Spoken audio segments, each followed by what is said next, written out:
Hi, my name is Lee Falks, and we're going to look at the history of ranked choice voting in the United States and how 2020 may have been a landmark year. In November 2020, Maine became the first state in American history to use ranked choice voting in the presidential election. This indicates that there may be a chance to actually have a candidate who would represent the people in 2024, a radical concept indeed, since we really haven't had one in the past 6 decades. What's the big deal about RCV? What would ranked choice voting on the presidential level actually mean? It would give Americans the power to first of all allow multiple parties to run besides being limited to two parties, which are virtually the same on about 75% of the issues, and then to rank these multiple candidates in the order of their preference. So no longer would American voters have to settle for the lesser of two evils, in which we're always forced to vote for evil, or complain that a rare third-party candidate who needs a miracle to even get onto the ballot was some kind of a spoiler for one of the two duopoly parties. In the 1850s, RCV started in Europe. Then the concept spread to an MIT professor in Massachusetts after the American Civil War. Ranked choice voting was invented in the 1850s in Europe as a proportional representation system to be used in multi-winner elections. In the 1870s, it was adapted to the single winner or instant runoff form by William Ware, an MIT professor, but not actually implemented anywhere in the US until several decades later. In the 1850s, the dawn of the Industrial Revolution, class warfare at the ballot box. In the mid-19th century, the Industrial Revolution was rapidly transforming society in developed nations. Political elites feared that the growing middle class would, as a majority of voters, displace the aristocrats, aka the establishment, who had always controlled government in the United States. They did not want the working class, who represented the majority, to gain influence over government. Meanwhile, Karl Marx in Germany began to write about the class warfare brought about by the emergence of the working class in the industrial age. 1860s in England, single transferable votes, STV, now called RCV in the United States. In the early 1860s, during the American Civil War, over in England, John Stuart Mill, an influential member of Parliament, was advocating the single transferable vote, or STV. We call this ranked choice voting, RCV, today in our nation. The system was called instant runoff voting when used in single-seat elections and choice voting when used with multi-seat proportional representation. For more than a century, the Democratic Republican parties have acted as a tag team to squash RCV. Since the emergence of Marxist philosophy 150 years ago, RCV has been highly restricted by American political elites in both the Democratic and Republican parties, who have always owned the mainstream media, both electronic and print, which remains true even to this day. Major news media such as CNN, Fox News, MSNBC, ABC, CBS, New York Times, Washington Post, LA Times, ad infinitum have always and still do serve to protect the Democratic and Republican parties from any third or fourth or fifth parties which have supported RCV in order to become viable. Post-Civil War, the establishment wanted to suppress votes of the working class, which included newly enfranchised African American men and an influx of immigrants. From 1870 to 1900, more than 11 million European immigrants came to the United States, so the power elite fought tenaciously to keep RCV off the ballots. So for the past 150 years, they have been extremely successful in squashing RCV around the country. From 1890 to 1920, RCV was common in New York City, Ohio, Massachusetts, and Oregon, but for the past century has been severely limited by the Democratic-Republican parties. Between 1890 and 1920, RCV took hold in New York City, along with cities in Ohio, Massachusetts, and other places. Oregonians amended their state constitution to explicitly accommodate RCV, language which remains to this day, although it has rarely been implemented. 1915, progressive movement spurs on the spread of RCV to many states. Ashtabula, Ohio, suburb of Cleveland, became the first place in the United States to use RCV in 1915, using it to elect their city council. Ranked choice voting spread through the rest of Ohio to Cleveland, Cincinnati, Toledo, and Hamilton, and to other progressive parts of the country such as Kalamazoo, Michigan, Boulder, Colorado, Sacramento, California, and West Hartford, Connecticut. New York City adopted the multi-winner form for their city council and school board elections in 1936, spurring other cities to quickly adopt RCV. Worcester, Massachusetts. Yeah, I know some people say it Worcester, but if you want to say it Worcester, you should spell it like Wooster to rhyme with Worcester. Rooster, right? I'm going to say Worcester. I'll be rebel here, okay? They used RCV in a multi-winner election in 1955. Here's the top part of that ballot. And there's 29 candidates listed here, but just to show the top part of the ballot, you rank them in. For example, you put 1, 2, 3, 4, 5. If you rank number 1, they get 5 points. They rank number 2, they get 4 points, and so on. It's just a simple numerical system. And this is the entire length of that ballot of in Worcester, Massachusetts, 1955, showing 29 candidates. Wisconsin Republican Senator Joseph McCarthy's War on Democracy. Between 1915 and 1962, RCV was actually growing in the United States before it was squashed by the Red Scare paranoia that spread across the country like a pandemic during the period which would later be referred to as McCarthyism. 1950s Red Scare. First Amendment's guarantee of freedom of association squashed in New York City. In New York City during the 1950s and the height of the Red Scare, a couple of Communist Party members were elected to the city council under ranked choice voting. Opponents lashed out at RCV as Stalinist and un-American, but actually freedom of association is guaranteed under the First Amendment of the U.S. Constitution. So it's unconstitutional to ban any political party, even the Communist Party, which has legally existed in the United States since 1919, but has almost never been allowed on the ballot by the dominant Democratic Republican parties, even 60 years after the demise of the prolific red-baiting Senator Joseph McCarthy. McCarthyism stops RCV to help thwart democracy.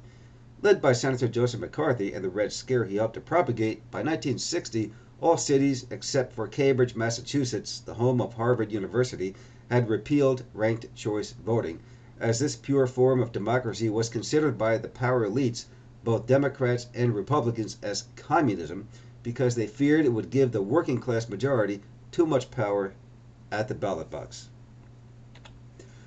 By 1962, the Red Scare propaganda pushed by the mainstream media successfully squashed RCV in 23 of 24 American cities.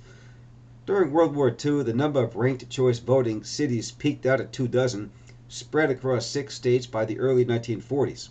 However, even as adoption of RCV grew, repeal efforts succeeded in Ohio, Michigan, and California. In the late 1940s and throughout the 1950s, repeal efforts continued.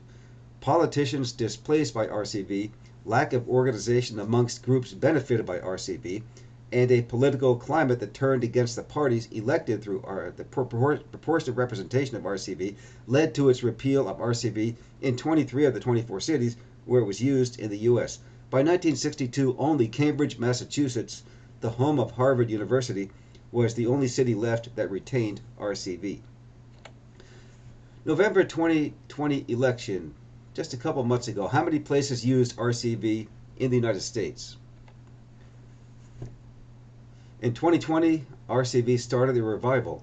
It was established in California's Bay Area, Oakland and San Francisco, the Twin Cities, Minneapolis, St. Paul, Minnesota, and Portland, Maine. In the 2020 Democratic primaries or caucuses, 6 states used ranked choice voting, which included all early voters in Iowa and Nevada, and all voters in Alaska, Hawaii, Kansas, and Wyoming. In these Democratic Party primaries, these states adapted RCV to Democratic Party rules. In 2021, what's the status of RCV in the United States? Let's look at a map which shows the status of where voters are trying to implement RCV in their home states in 2021.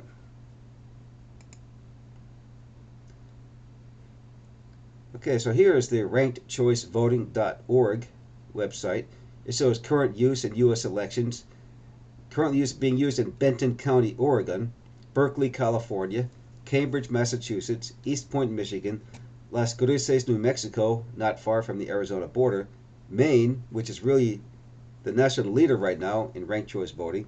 Minneapolis, Minnesota, Oakland, California, Payson, Utah, Portland, Maine, San Francisco, San Leandro, California, Santa Fe, New Mexico, St. Louis Park, Minnesota, St. Paul, Minnesota, Tacoma Park, Maryland, Telluride, Colorado, Vineyard, Utah. Now, these states allow local options to have ranked choice voting. Colorado, New Mexico, and Utah, all states that surround Arizona, by the way. Arizona is running pretty behind in the Southwest. And then military voters are allowed to vote ranked choice voting in these 6 states here. And future use, there is a trend right now that it will be used more in the future, starting in 2021. Amherst, Massachusetts, and it will just begin later this year in 2021. Basalt, Colorado, passed 2002, but so far has not been implemented yet. Carbondale, Colorado, Davis, California, East Hampton, Massachusetts will begin in 2021. Ferndale, Michigan passed in 2004, but have not yet implemented it, but that could be coming soon. New York City just about to use it this year.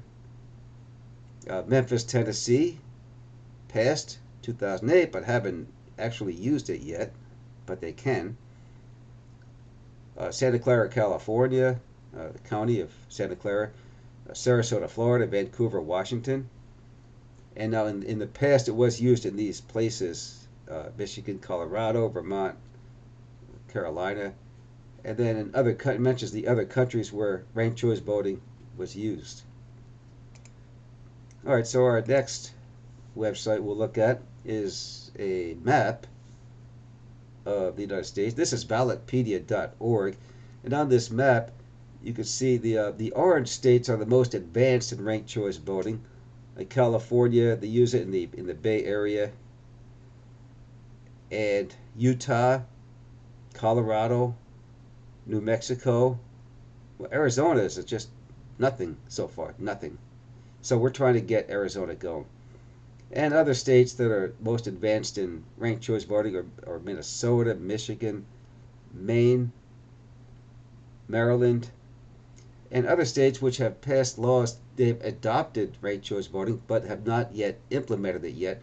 Would be New York State, Delaware, Virginia, Tennessee, Florida, Alaska, and Oregon. And as we scroll down this map, it lists all 50 states. You can see in Arizona we're trying to get it going. We've got a big fat no under Arizona. And most states have a no. And now we'll look at Voter Choice Arizona next, the Voter Choice Arizona website.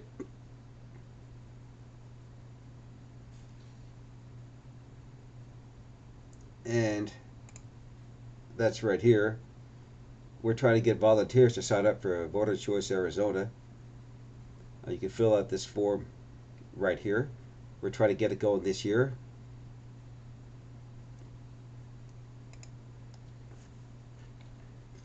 Australia and Ireland were early converts to RCV and still use it to this day with national elections. Why can't the U.S. be as democratic as them and use this system in presidential elections? While the American Democratic Republican Party was working feverishly to repeal RCV, international implementation of RCV remained commonplace in Australia, Malta, Northern Ireland, New Zealand, and Scotland, but it may be on the verge of a revival in the United States. In summary, this year, 2021, could be a turning point for ranked choice voting. It depends on us, whether us Arizonans and the American people let it die, or whether we decide to keep pushing for its widespread implementation. We can see that in 2020, the momentum has certainly begun. In November 2020, Maine became the first state in American history to use ranked choice voting in a presidential election. In both 2017 and 2018, Maine voters passed once and then were forced to reaffirm again ranked choice voting in trailblazing ballot measures. RCV then saw its first use in gubernatorial primaries and in congressional races. In 2020, Mainers have taken the lead to put RCV at the forefront and make it a national issue by being the first state ever to use it in a presidential election. This is a positive sign that there actually is hope for a presidential candidate in 2024 who would actually represent the majority of the people, one that's rare indeed, more like an Abraham Lincoln, an FDR, or a JFK. Three men who all died while they were still president, two of them assassinated for standing with the people. And major contributors to this presentation were Kathleen L. Barber's book, Proportional Representation and Electoral Reform in Ohio, and A Right to Representation. Chris Novoselic, A Brief History of Ranked Choice Voting, from 2015, and you can see that at fairvote.org. RankedChoiceVoting.org. Caitlin Andrews, Ranked Choice Voting will be used in Maine's presidential election, High Court Rules, from September of 2020, and that's from the BangorDailyNews.com. Ranked Choice Voting's on a roll. 6 states have opted in for the 2020 Democratic primary. So, to the Democratic Party's credit, they did allow 6 states to use it in their primary last year. So, that's some progress at least. Also, portside.org and ballotpedia.org.